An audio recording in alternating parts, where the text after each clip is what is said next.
मंगल भवन मंगलहारी द्रवौ सुदशरथ जिर बिहारी गैश्रव सकल सुखी नृप भयं निज आश्रम तापस ले गयौ आसन दीन अस्तर बिजानी मुनि तापस बोले मृदुवानी कौतुक कस बन फिरहु अकेले सुंदर जुबा जीव पर हेले चक्रवर्ती के लक्षण तोरे देखत दया लागी अति मोरे नाम प्रताप भानु अवनीसा तासु सचिव मैं सुनहु मुनीसा फिरत अहेरे परे भुलाई बड़े भाग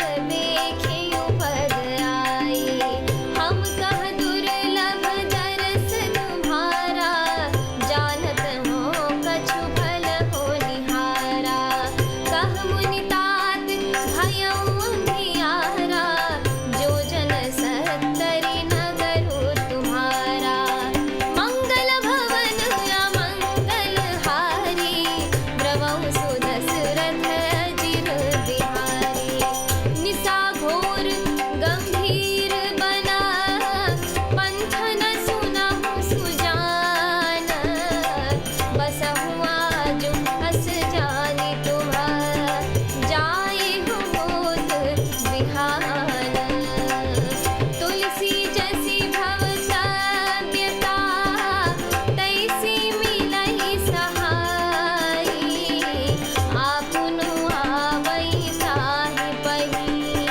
ताहि तहाँ ले जाई मंगल भवन अमंगल हारी द्रवौ सुदशरथ जिर बिहारी भले ही नाथ आयसु धरि सीसा बाँधि तुरगत तरु बैठ महिषा नृप बहु भांति प्रशंसी उताही चरण बंदी निज भाग्य सराही मुनि बोलियो मृदु गिरा सुहाई जानि पिता प्रभु करहु ठिठाई मोहि मुनीस सुत सेवक जानी नाथ नाम निज कहु बखानी तेहि न जान नृप नृप ही सो जाना भूप सुहृद सो कपट सयाना बैरी पुनि छत्री पुनि राजा छल बल कीन चहई निज काजा समझि राज सुख दुखित राती अवां अनल इव सुलगई छाती सरल बचन नृप के सुनि काना बयर संभारी हृदय हर्षाना मंगल भवन अमंगल हारी द्रवौ सुदशरथ जिर बिहारी कपट बोरी बानी मृदुला बोले उजुगति समेत नाम हमार भिखारी अब निर्धन रहित निकेत मंगल भवन अमंगल हारी द्रवौ सुदशरथ जिर बिहारी।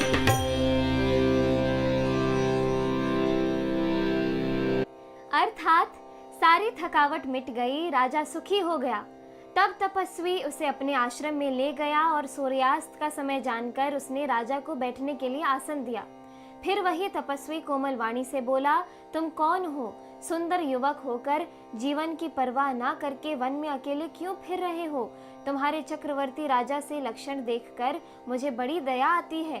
राजा ने कहा, हे मुनीश्वर सुनिए, प्रताप भानु नामक एक राजा है, मैं उसका मंत्री हूँ। शिकार के लिए फिरते हुए राह भूल गया हूँ। बड़े भाग्य से यहाँ आकर मैंने आपके चरणों के दर्शन पाए हैं। हमें आपका दर्शन दुर्लभ था, इससे जान पड़ता है कुछ भला होने वाला है। मुनि ने कहा, हे तात, अंधेरा हो गया, तुम्हारा नगर यहाँ से 70 योजन पर है।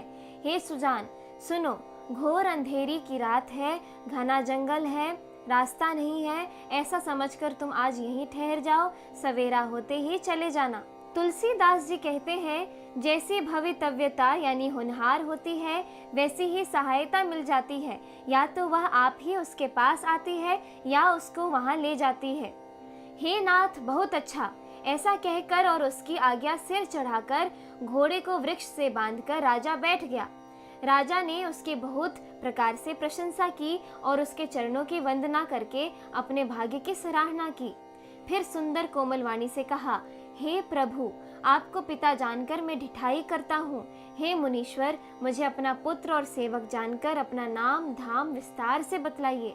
राजा ने उसको नहीं पहचाना, पर वो राजा को पहचान चुका था। राजा तो शुद्ध हृदय था और वह कपट करने में चतुर था। एक तो वैरी, फिर जाति का क्षत्रिय, फिर राजा। वह छल बल से अपना काम बनाना चाहता था।